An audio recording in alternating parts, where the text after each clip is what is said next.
বিমানবন্দর থেকে কপ্টারে করে তিনি যাবেন নদিয়া। সেখানে তাহেরপুরে প্রধানমন্ত্রী নরেন্দ্র মোদীর সভা রয়েছে, কর্মসূচি রয়েছে। মতুয়া প্রধান রানাঘাট লোকসভা কেন্দ্রের তাহেরপুরে প্রধানমন্ত্রীর জনসভা যেমন আছে এবং প্রশাসনিক একাধিক প্রকল্পেরও তিনি সূচনা করবেন।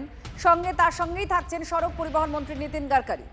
এই মুহূর্তে আমাদের সঙ্গে কৌস্তব সরাসরি রয়েছেন। কৌস্তব, যে হেলিপ্যাড সামনে তুমি রয়েছে, যেখান থেকে প্রধানমন্ত্রী আবার তাহেরপুরে ঢুকছেন, ঠিক এই জায়গাটায় কতটা তৎপরতা দেখা যাচ্ছে, কি কি দেখতে পাচ্ছ, সাধারণ মানুষের কি বক্তব্য?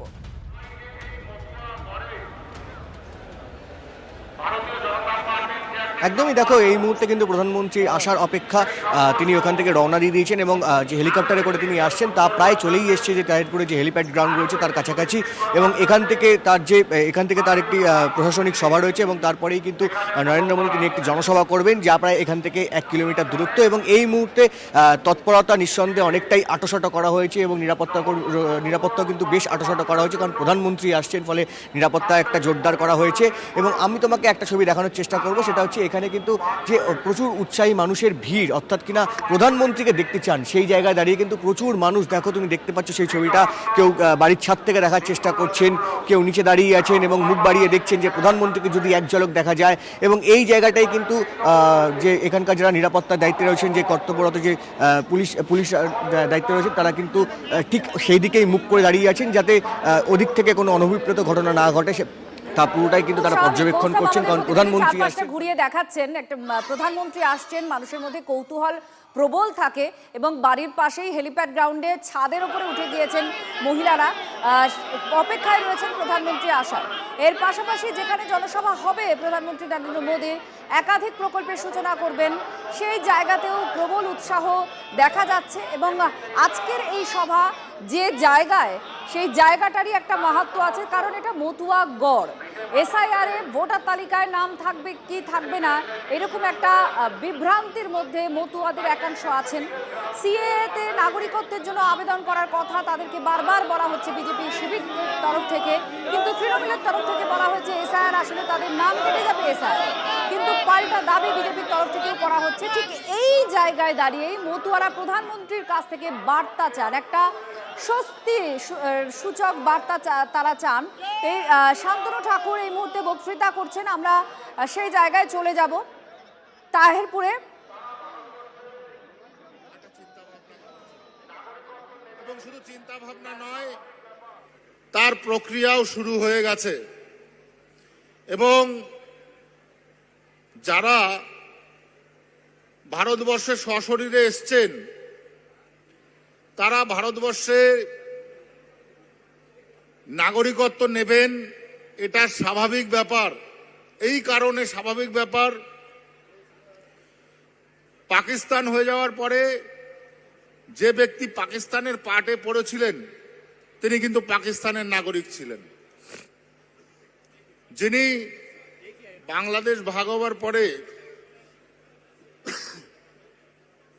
বাংলাদেশে ছিলেন, তিনি কিন্তু বাংলাদেশের নাগরিক। বিভিন্ন প্রচার মাধ্যম, বিভিন্ন পার্টির যে সমস্ত লোকেরা, বিশেষ করে তৃণমূল কংগ্রেস, তারা বলতে যাচ্ছে আপনার কাছে ভোটার কার্ড আছে, তাহলে আপনি এই দেশের নাগরিক।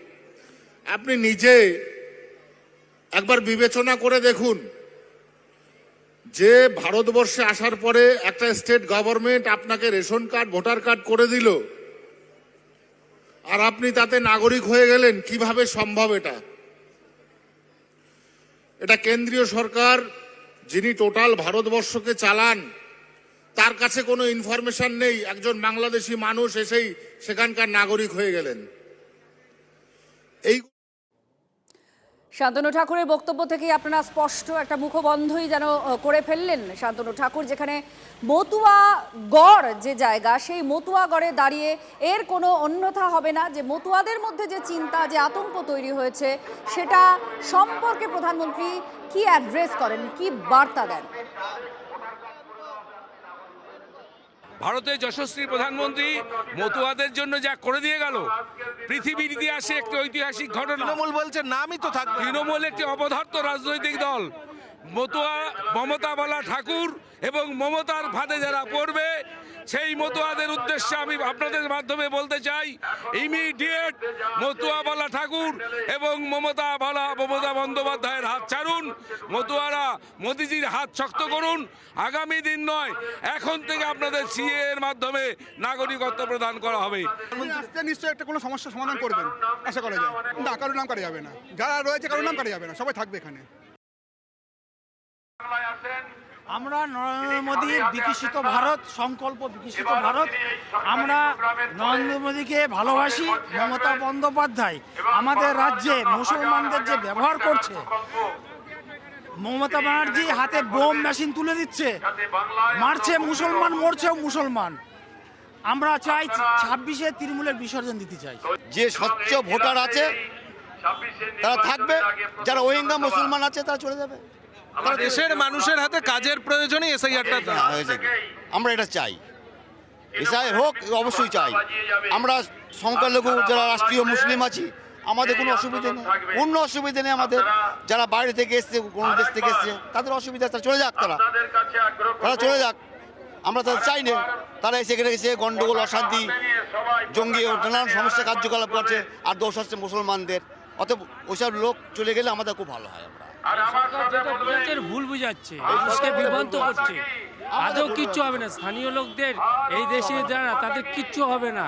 পুরো ভুল বুঝাচ্ছে যাতে অশান্তি বাড়ায়। ঠিক আছে, এই সরকার মানে আগে যারা মানে ভুল ভোটার, তাদের দিয়ে এই সরকার চলছে। এরা চলে গেলে এই সরকার পড়ে যাবে।